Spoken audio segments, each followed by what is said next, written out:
사울이 블레셋 사람을 쫓다가 돌아오매 어떤 사람이 그에게 말하여 이르되 보소서 다윗이 엔게디 광야에 있더이다 하니 사울이 온 이스라엘에서 택한 사람 3,000명을 거느리고 다윗과 그의 사람들을 찾으러 들려서 바위로 가이세.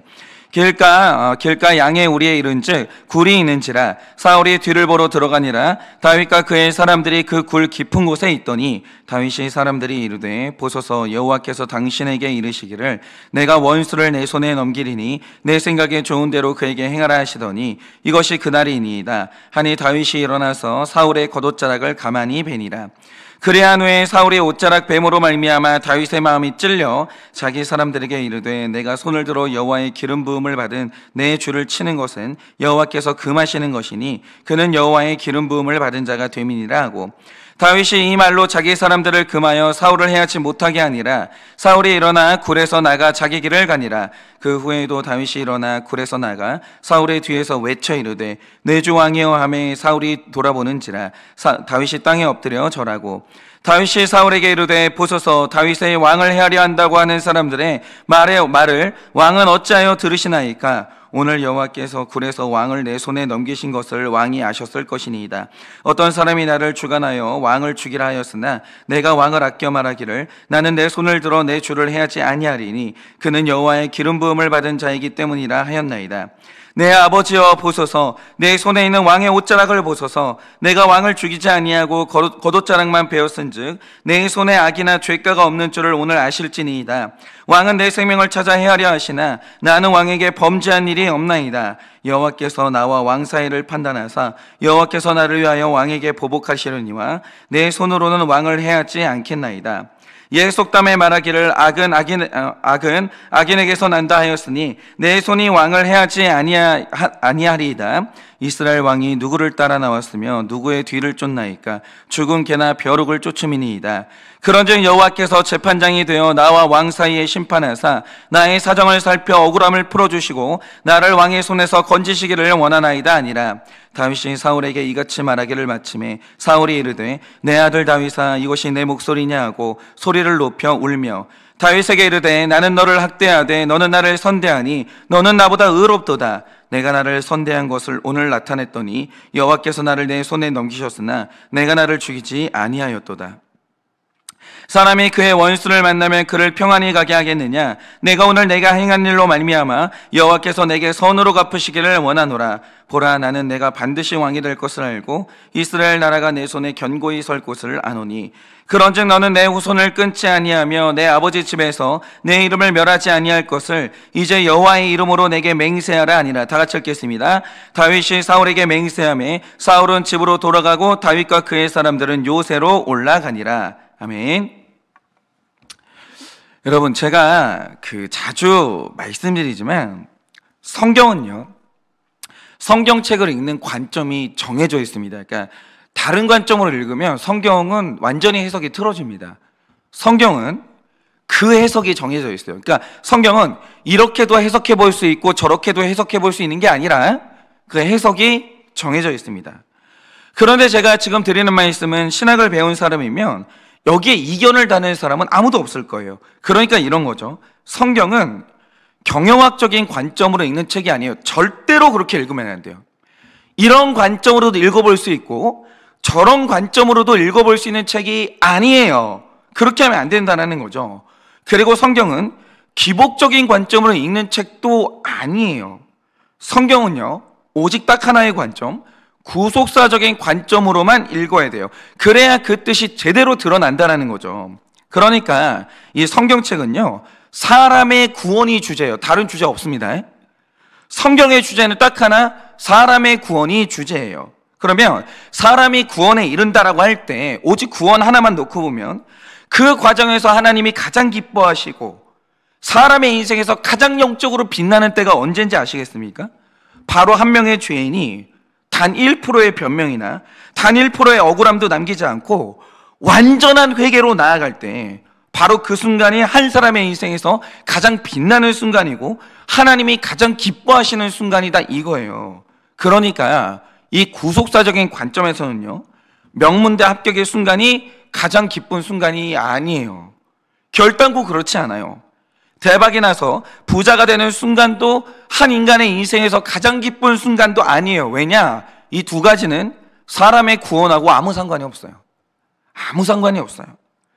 가장 기쁜 순간이 언제냐? 사람이 비로소 내 깊은 죄가 보이는, 그래서 깊은 분수령적인 회개가 터지는 그 순간이 가장 기쁜 순간이에요. 왜냐? 그 순간이 그 사람의 구원이 완성되는 그 순간이거든요. 그래서 여러분, 구속사는 이렇게 생각하시면 됩니다. 구속사는 어떤 경우에도 내 죄만 보는 게 구속사예요.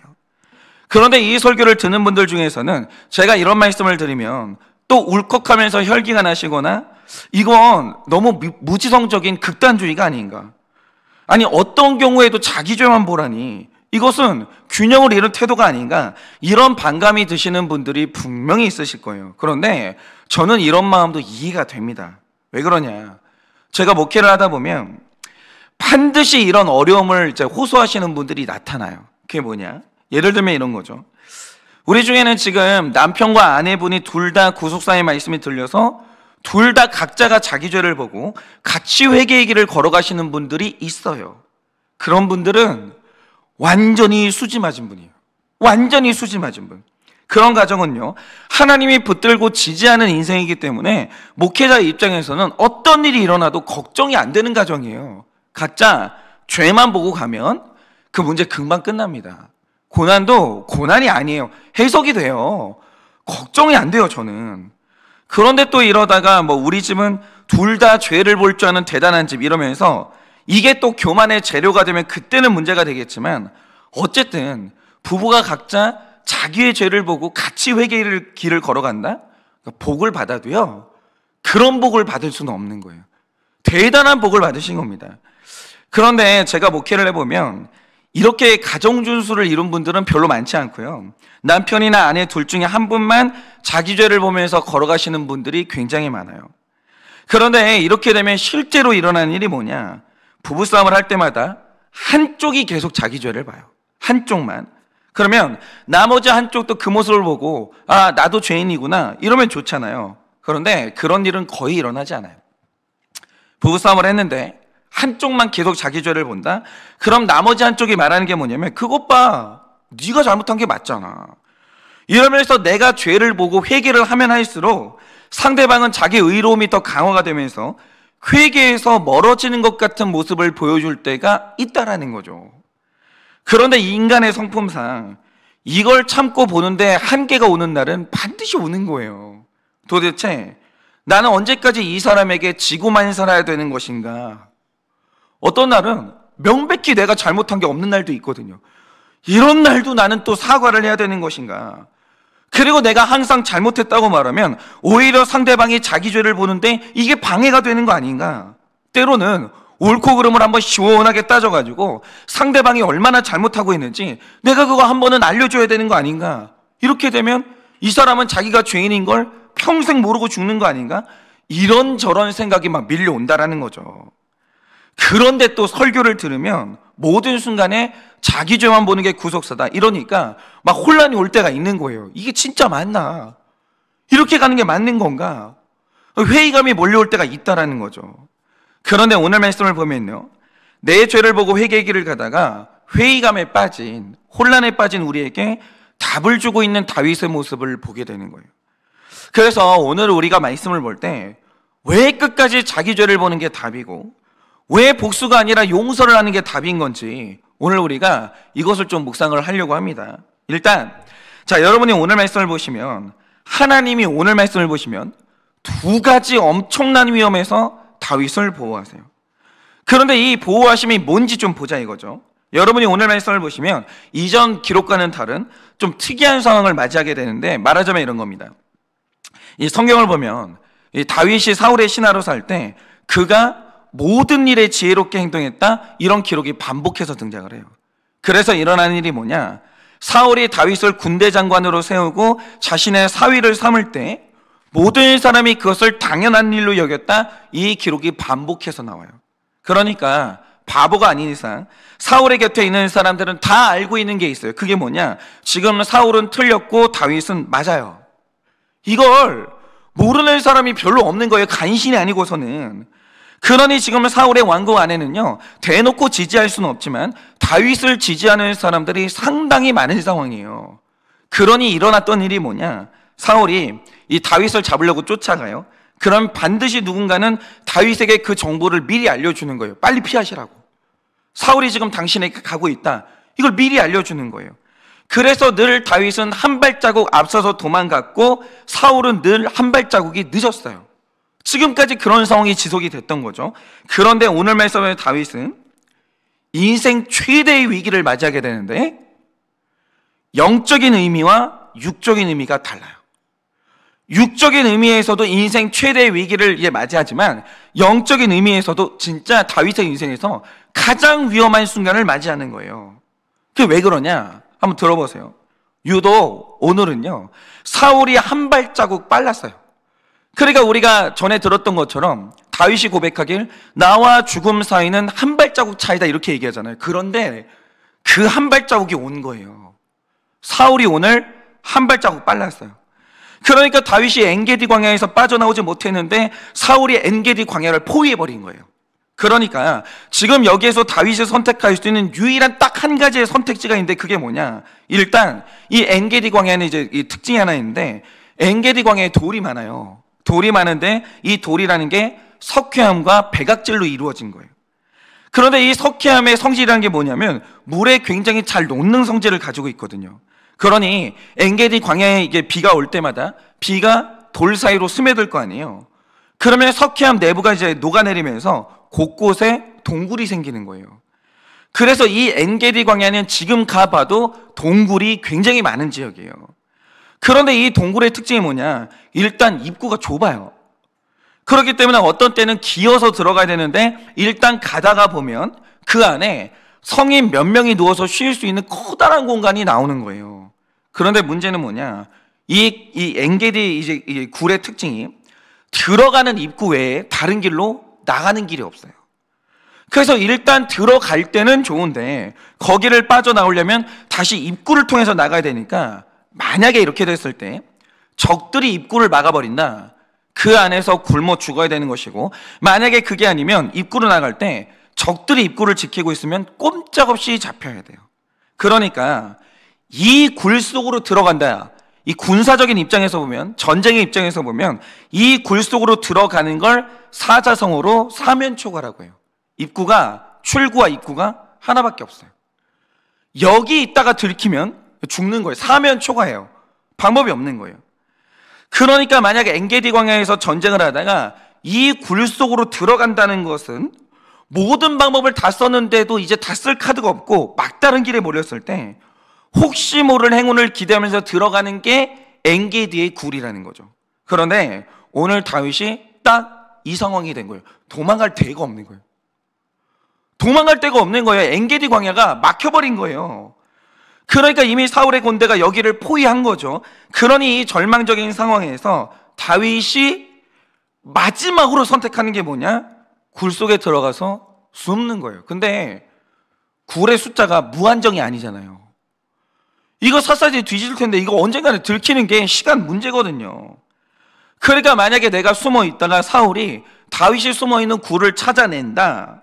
그러면 입구가 막혀서 죽거나 끌려 나와서 목이 베이거나 둘 중에 하나예요.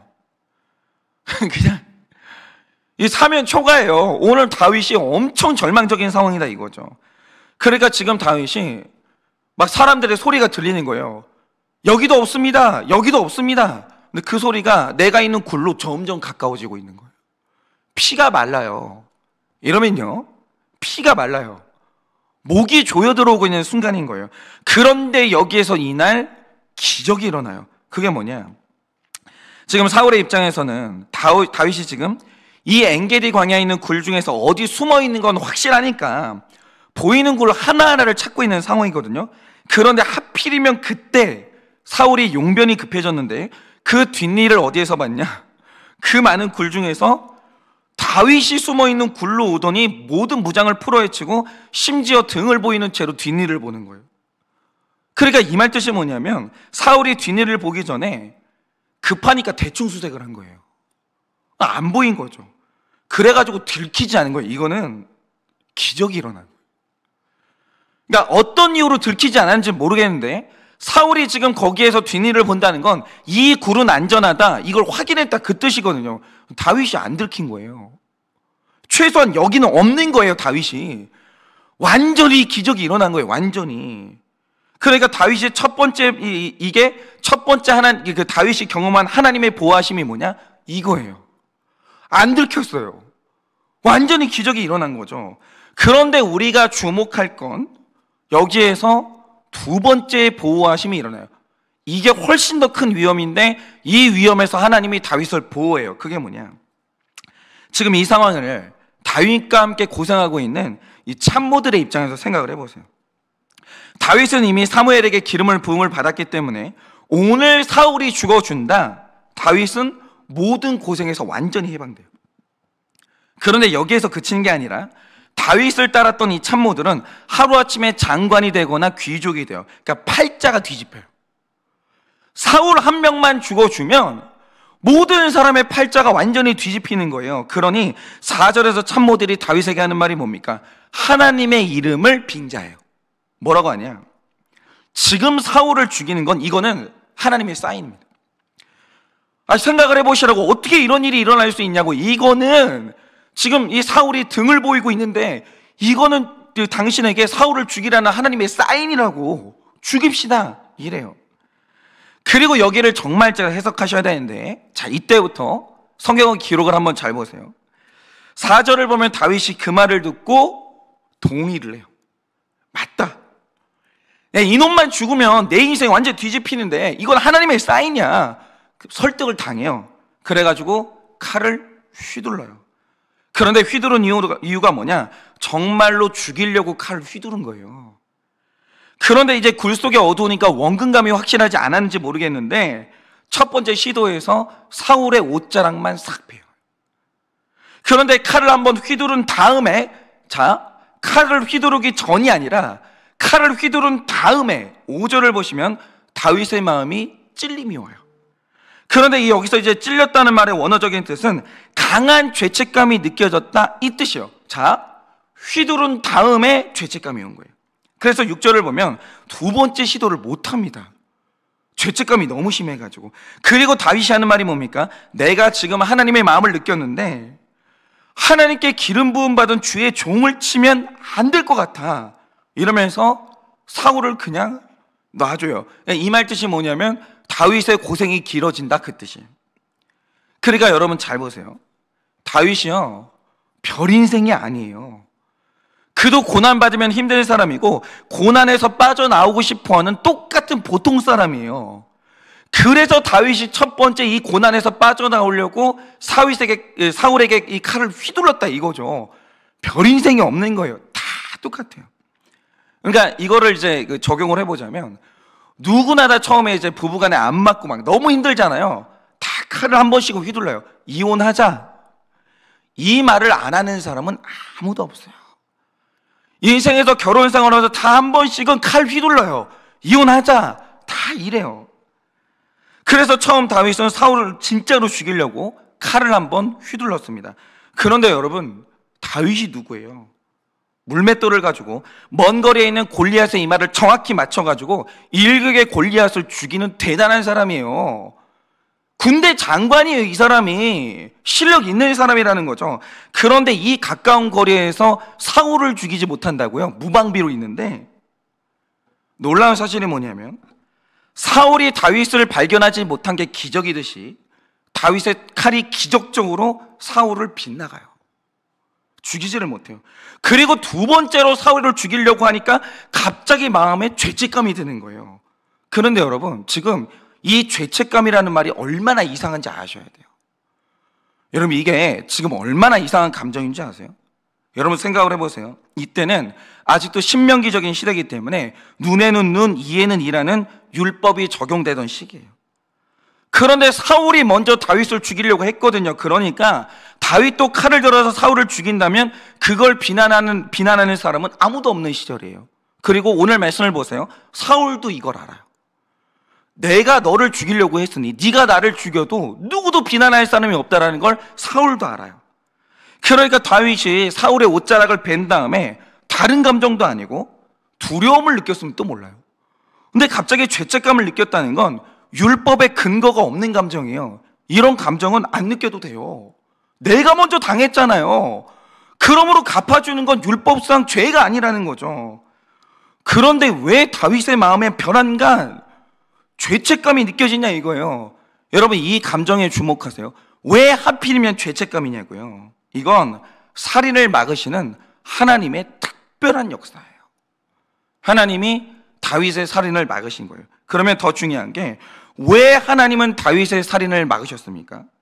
이건 하나님이 사울을 보호하신 사건이 아니고요, 다윗을 보호하신 사건이에요.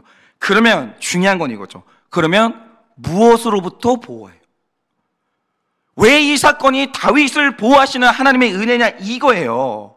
이유가 뭐냐면, 기가 막히지만 잘 들어보세요.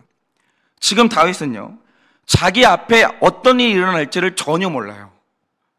자기 앞길이 어떻게 될 줄 모르는 상황이라는 거죠. 그런데 성경을 다 아는 우리는 앞으로 다윗의 인생에 어떤 일이 일어날 줄을 우리는 다 아는 상황이에요. 그러니까 보세요. 지금 이 엔게디 광야에 하나님의 기름 부음을 받은 사람은 한 명이 아니에요. 기름 부음을 받은 사람이 두 명이에요. 그 한 명이 사울이고 또 한 명이 다윗 본인이라는 거죠. 그런데 앞으로 다윗의 인생에 일어날 일이 뭡니까? 오늘 충신을 죽이려는 사울의 바로 그 자리에 다윗이 장차 똑같이 서요. 너도 기름 부음 받았고 나도 기름 부음을 받았어요. 너도 지금 충신을 죽이려고 하고 장차 나도 충신을 죽이는 자리에 서는 거예요. 장차 다윗은 충신 우리아를 죽이게 되는데 그 날이 곧 와요. 그러니까 잘 보세요. 다윗하고 사울하고 똑같아요. 그러니 오늘 다윗이 나랑 똑같은 사람이죠.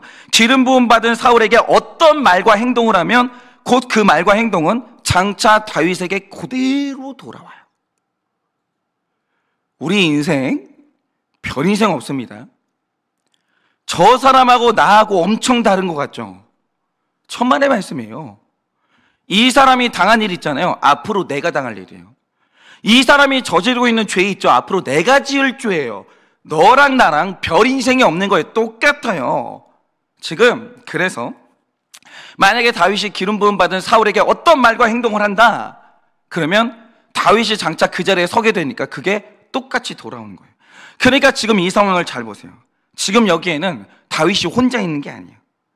지금 신하들이 다윗의 행동과 말을 다 지켜보고 있는 상황이에요. 그런데 만약 여기에서 다윗이 사울을 너는 사악한 인간이야, 너 같은 인간은 죽어야 돼, 그러면서 칼로 그를 심판했다라고 하죠. 그리고 이걸 신하들이 다 봤어요. 그러면 이제 조금 후면 다윗이 충신 우리아를 죽인다고요. 자기가 사울하고 똑같아지는 거예요. 그러면 그날이 오게 될 텐데, 그날 그러면 어떤 일이 벌어지겠습니까? 신하들이 다윗에게 똑같은 말을 하는 거예요. 네가 예전에 그랬잖아. 너는 악한 인간이야. 너는 죽어도 싸. 그러면서 만약 신하들이 충신을 죽인 기름 부음 받은 자 다윗을 죽인다라고 할 때 다윗은 할 말이 없는 거예요. 그런데 다윗은 이걸 모르죠. 지금 나는 잠깐 의로운 자리에 있고 사울이 악인의 자리에 있으니까 내가 평생 이렇게 살 줄 알겠지만, 우린 알잖아요. 다윗이 평생 의인의 자리에 서지 못해요. 그럴 수가 없는 거죠. 우리는 지금 다윗의 앞길을 알아요. 근데 다윗 본인만 모르는 거예요. 그런데 여기에서 다윗의 앞길을 아는 딱 한 분이 있죠. 그게 누구냐? 하나님은 아시는 거예요. 그러니까 다윗도 신하들에게 악인이라는 비난을 받을 것이고 그를 이 칼로 단죄하게 될 텐데, 그런데 오늘 다윗은 신하들이 다 보는 앞에서 하나님이 세우신 질서를 존중하는 선택을 해요. 걔네 아무리 악한 죄를 지어서도 하나님이 기름 부어 세운 종이기 때문에 하나님만 그를 패하실 권한이 있고 나는 그를 죽일 권한이 없다는 거예요. 그러면서 다윗이, 신하들은 다 죽이자고 하는데 다윗이 믿음으로 사울을 보호합니다. 이거는 신의 한 수예요. 이거는 신의 한 수예요. 다윗이 사울을 보호해요. 그러자 훗날 일어난 일이 뭡니까? 다윗이 똑같은 죄를 지었을 때 내가 베풀었던 용서를 내가 받았고 내가 사울을 보호했더니 그 보호가 나에게 고스란히 돌아오는 거예요. 다윗이 보호받아요. 다윗이 용서를 받아요. 왜 그러냐? 내가 의인일 때 죄인을 향해서 그를 용서하고 보호하니까 이 모든 게 나에게 그대로 돌아오는 거예요. 그러니까 오늘 하나님이 다윗이 사울을 죽일 수 없도록 막아요. 왜 막았어요? 여러분, 이게 얼마나 영적으로 보호받는 일인지 아시겠습니까? 하나님이 죄책감을 줘서라도 다윗을 막아요. 왜 그러냐? 야, 장차 네가 이 자리에 서게 될 거야. 그러니까 네가 만약에 오늘 사울을 치게 되면 이 칼이 장차 너에게 돌아오는 거야. 그러니까 하나님이 오늘 이것을 다윗을 보호하시는 사건이에요. 이거는 사울을 보호하는 게 아니에요. 다윗을 보호하시는 거예요. 그러므로 세상에서 가장 안전한 길이 뭐냐? 내 죄만 보호하는 회개의 길이고 최고의 복수는 뭐냐? 용서인 거예요. 이게 기가 막힌 복수인 거예요. 용서하는 게. 그리고 또 하나, 왜 다윗이 사울을 죽이면 안 됩니까? 만약 다윗의 인생에 사울이 없었다 그러면 분명히 이 다윗도 사울의 길을 똑같이 갔을 거예요. 우리는 다윗 안에 사울과 똑같은 죄가 있는 걸 봤잖아요. 그런데 결론적으로 다윗은 사울과 다른 길을 갔다라는 거죠. 왜입니까? 그가 사울을 통해서 충분히 훈련받았기 때문에. 충분히. 사울을 보면서 저러면 안 된다. 사울을 보면서 성령 하나님이 떠나는 것의 무서움을 똑똑히 봤기 때문이에요. 사울이 그의 반면교사가 된 거죠. 다시 말해, 다윗의 인생에 사울이 있으니까 사울의 길을 안 간 거지, 사울이 없었으면 다윗은 사울의 길을 갔어요. 이거는 빼도 박도 못하는 진실이에요. 그러니까 사울의 존재가 아이러니하지만 다윗의 타락을 막아준 거예요. 그러니 구속사적인 관점으로 볼 때 사울은 다윗을 죽이는 존재가 아니라 다윗을 살리는 고마운 존재인 거예요. 만약에 오늘 다윗이 사울을 보호하지 않았으면 다윗은 장차 죽어요. 오늘 만약에 사울을 죽였으면 다윗이 장차 영적으로 죽는다고요. 지옥 가는 거예요. 사울은 다윗 죽이는 존재가 아니에요. 사울은 다윗을 살리는 존재예요. 제일 고마운 사람인 거예요. 그러니 오늘 말씀드리고 싶은 게 뭐냐? 맞아요. 우리가 오늘 살다 보면 그때는 지금은 내가 맞고 상대가 명백하게 틀리는 날이 와요. 그런 날이 있죠. 그런데 내가 맞고 상대가 틀리는 그 날에도 하나님은 내 죄만 보라고 하시는 거예요. 너는 네 죄만 봐. 너는 회개만 해. 공격하지 마. 비난하지 마. 칼로 찌르지 마. 너는 회개만 하고 용서만 해. 하나님이 계속 우리에게 그걸 요구하시는 거예요. 그런데 이건 치우친 것도 아니고요, 무지성적인 어떤 그런 극단적인 처방도 아니에요. 왜냐? 지금은 내가 다윗일 수 있어요. 그러나 내일은 내가 사울의 자리에 서는 날이 반드시 와요. 반드시 옵니다. 오늘 제가 아직은 성적인 죄를 저지르지 않고 있죠. 아직은 제가 어떤 교회의 돈을 횡령하지도 않았어요. 그런데 여러분, 제가 지금 이 자리에 서 있다고 해서 지금 그런 죄를 지은 목사님들을 비난하고 칼로 찌른다고 해보세요. 그러면 장차 내가 그 자리에 서지 않는다는 보장이 있어요. 하나님의 크신 은혜가 임하면 혹시 피할 줄 모르겠으나 본질적으로 나는 돈 좋아하는 사람이에요. 본질적으로 저는 악하고 음란할 사람이에요. 언젠가 우리 모두가 다 사울의 자리에 서요. 그렇기 때문에 내가 다윗일 때 사울을 용서하고 내가 다윗일 때 내 죄만 보면서 회개하면 내가 걷는 삶이 나를 보호하고 내 용서가 나에게 언젠가 그대로 돌아오는 거예요. 그대로 돌아오는 거예요. 그러니까 하나님의 관점을 신뢰하세요. 여러분은 지금밖에 못 보잖아요. 근데 지금만 보면 나는 의인인 것 같아요. 천만의 말씀이에요. 여러분 인생 전체를 통으로 놓고 보면 여러분은 죄인 중에 죄인이에요. 그러니까 제가 개인적으로 볼 때 솔직히 죄만 놓고 따지면 사울이 더 죄인이냐 다윗이 더 죄인이냐라고 할 때 다윗이 훨씬 큰 죄인이에요. 그런데 사울하고 다윗의 차이가 뭐냐? 다윗은 의로웠던 그날 용서했다는 거예요. 다윗은 내가 억울했던 그날 사울을 보호했다는 거예요. 칼로 찌르지 않았다는 거예요. 어떤 경우에도 용서하고 그는 자기 죄만 보고 갔어요. 그러니까 다윗이 사울이 되던 그날 자기가 베풀었던 용서, 자기가 했던 회개, 그게 그날 자기에게 그대로 돌아오는 거예요. 그리고 나를 살리는 거죠. 그러므로 어떤 경우에도 넌 네 죄만 봐. 너는 회개해. 너는 용서함으로 복수해. 라고 하시는 하나님의 말씀에 순종하는 게 나를 보호하는 길이라는 거예요. 여러분, 하나님을 신뢰하세요. 하나님은 옳아요. 100% 옳아요. 그러니 이 하나님의 우리를 보호하시는 그 하나님의 깊은 지혜를 신뢰하셔서 오늘도 꿋꿋하게 자기 의로움을 버리세요. 우리는 의인이 아니에요. 잠깐 의인의 자리에 섰을지 몰라도 여러분은 결론적으로 죄인이에요. 저도 마찬가지고. 자기 의를 다 버리고 회개의 길로만 똑바로 가시는 여러분 되시기를 예수님의 이름으로 축원합니다. 이 시간에 제가 기도하고 축도함으로 예배를 마치겠습니다. 기도하겠습니다. 하나님, 지금은 정말 저는 제 인생에서 이전까지 늘 죄인이었고 한 번도 하나님 앞에 정결하게 살았던 적이 없습니다. 그런데 지금 잠시 하나님 앞에서 깨끗하게 살고 있고 의인으로 살고 있습니다. 그러나 이것은 잠시일 뿐입니다. 저는 본질적으로 악하고 음란한 사람이고 돈을 좋아하는 탐욕스러운 인간이기 때문에 언제든지 저는 사울의 자리에 설 수가 있는 사람입니다. 그러니 주님, 내가 하나님 앞에서 보호받고 내가 하나님 앞에서 용서받는 길이 무엇이겠습니까? 내가 다윗의 자리에 서 있을 때, 내가 의인의 자리에 서 있을 때 내 주제 파악을 하고 나와 같은 죄인들을 용서하고 정말 그들에게 그들 앞에서 회개하는 모습을 보여주는 것이, 그것이 바로 나를 사랑하는 길이고 나를 보호하는 지혜로운 길이라는 것입니다. 하나님, 잊지 않게 하여 주시옵소서. 절대로 의인인 줄 착각하면서 정죄의 칼을 휘두르는 미련한 자가 되지 말게 하여 주시고 오직 죽는 그날까지 용서의 길, 회개의 길만 걷게 하여 주셔서 주님 만나는 그날 나도 주님께 용서받고 나도 주님 앞에 정말 아름답다, 그 의인이라 칭함받는 그런 인생 될 수 있도록 주님이 은혜를 허락하여 주시옵소서.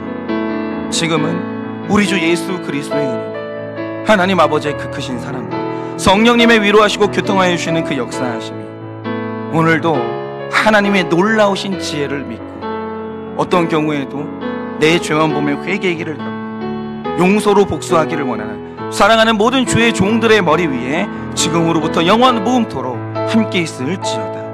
아멘.